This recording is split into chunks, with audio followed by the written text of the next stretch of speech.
పార్టీని నమ్ముకున్న వాళ్లకు సీటు దక్కడం లేదు, వంగవీటి రాధా గారికి అన్యాయం చేశారు అని అనుకుంటున్నారని మీరు అంటున్నారు. ఆందోళన జరుగుతుంది.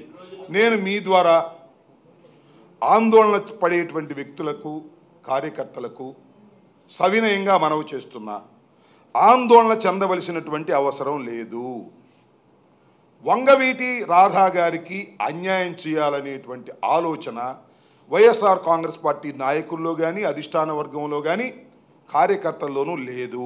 నెంబర్ 1. నెంబర్ 2, వంగవీటి రాధా గారు ఈస్ట్ కాన్స్టిట్యున్సీ నుంచి శాసనసభ్యులుగా గతంలో ఎన్నిక కాబడ్డారు. ఇప్పుడు ఆయన సెంట్రల్ నుంచి అడుగుతున్నారు, సెంట్రల్ ఇవ్వాలని కూడా పార్టీ భావించింది. కానీ ఇక్కడ కార్యకర్తలు, ప్రజలు, వైఎస్ఆర్ కాంగ్రెస్ పార్టీ శ్రేయోభిలాషులు, శ్రేణులు ఆలోచించవలసింది ఏమిటంటే, రేపు జరిగేటటువంటి ఎన్నికల్లో ఎట్టి పరిస్థితుల్లోనూ వైఎస్ఆర్ కాంగ్రెస్ పార్టీ గెలవాలనేటువంటి ఉద్దేశంతో అన్ని కసరత్తులు చేసుకొని ముందుకు సాగుతున్నటువంటి నేపథ్యంలో ఈస్ట్ కాన్స్టిట్యున్సీ అయితే వంగవీటి రాధా గారికి గెలుపు అవకాశాలు ఎక్కువ ఉంటాయనే ఉద్దేశంతో వారిని ఈస్ట్ కాన్స్టిట్యున్సీకి వెళ్ళవలసిందిగా అధిష్టాన వర్గం రిక్వెస్ట్ చేసింది, చర్చలు జరిపింది. నెంబర్ 1, ఆయన ఈస్ట్ నియోజకవర్గంలో పోటీ చేయవలసిందిగా అధిష్టాన వర్గం కోరుకుంటుంది. ఒకవేళ వారికి ఈస్ట్ నియోజకవర్గం మీద ఆసక్తి లేకపోతే మచిలీపట్నం పార్లమెంటు నియోజకవర్గంలో పోటీ చేసి అక్కడ ప్రయత్నం చేయవలసిందిగా కోరుతున్నారు. 2 ఆప్షన్స్ పార్టీ అధిష్టాన వర్గం వంగవీటి రాధా గారికి ఇచ్చింది. అంతే తప్ప వారిని వదులుకోవాలని కానీ, వారికి అన్యాయం చేయాలని కానీ ఏ ఉద్దేశం వైఎస్ఆర్ కాంగ్రెస్ పార్టీకి లేదనే విషయాన్ని దయచేసి కార్యకర్తలు, క్యాడరు ఆయన కూడా గమనించాలి. ఆయనతో కూడా అధిష్టాన వర్గం సుదీర్ఘమైన చర్చలు జరిపింది. ఆయనకు ఆప్షన్స్ ఉన్నాయి, ఆప్షన్స్లో అడ్జస్ట్ అవ్వాల్సిన బాధ్యత ఉన్నది. ఏది ఏమైనా పార్టీ అంతిమంగా గెలుపొందాలి.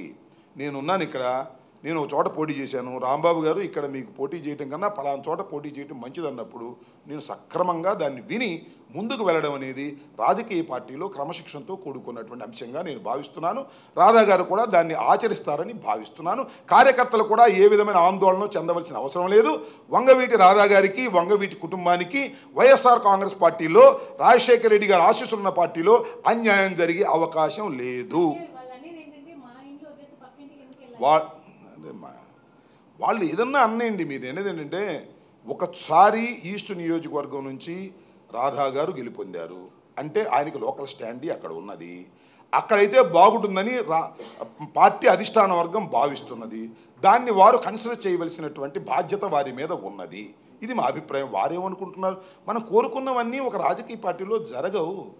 మనకు అవకాశాలు వచ్చినప్పుడు మనం దాన్ని సద్వినియోగం చేసుకోవాలి. మనకు అన్యాయం జరుగుతుంటే ఎస్ మీకు టికెట్ లేకుండా చేసేస్తున్నామంటే తప్పు. కానీ రాధా గారికి 2 ఆప్షన్స్ ఇచ్చారు. ఆ 2 ఆప్షన్స్లో వారు ఒకదాన్ని ఉపయోగించుకుంటారని, పార్టీ అధిష్టాన వర్గాన్ని గౌరవిస్తారని నేను విశ్వసిస్తున్నాను.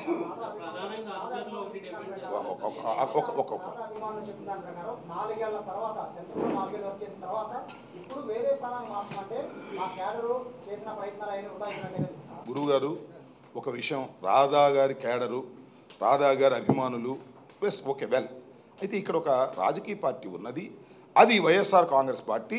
అది ఒక శాస్త్రీయంగా సీట్లు నిర్ణయించేటటువంటి కార్యక్రమం చేస్తున్నప్పుడు దాన్ని గౌరవించవలసినటువంటి బాధ్యత రాధా అభిమానులకి, రంగాభిమానులకి, వైఎస్ఆర్ కాంగ్రెస్ పార్టీ కేడర్కి ఉంటుందనే విషయాన్ని దయచేసి మర్చిపోవద్దు.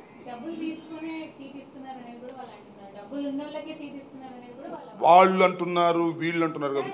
ఇలాంటి నేను ఒక్క విషయం చెప్తున్నాను, అశ్విన్ గారు ఒక్క విషయం, ఆయన కానీ ఒక్క విషయం, వైల్డ్ ఎలిగేషన్ చేసేటప్పుడు స్పష్టంగా ఎవరు చేశారో చెప్పమనండి, నేను సమాధానం చెప్తాను. వాళ్ళు అనుకుంటున్నారు, వీళ్ళు అనుకుంటున్నారు, దానికి దెర్ ఇస్ నో రీజన్. మీరు అన్నది చాలా పెద్ద వైల్డ్ ఎలిగేషన్, అది నేను చెప్పను.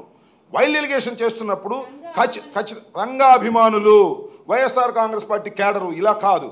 వైల్డ్ ఎలిగేషన్ చేస్తున్నప్పుడు అంబటి రాంబాబు ఈ రకంగా అంటున్నారని చెప్తే నేను I can answer it. Wild allegations అవి ఏదో జనరల్గా చెప్పే విషయాలు నేను సమాధానం చెప్తాను. Please subscribe new waves. ఇలాంటి మరిన్ని మంచి వీడియోలు కావాలని కోరుకుంటున్నారా? అయితే పక్కనే ఉన్న గంట సింబల్ను క్లిక్ చేయండి. అలాగే సబ్స్క్రైబ్ చేయండి.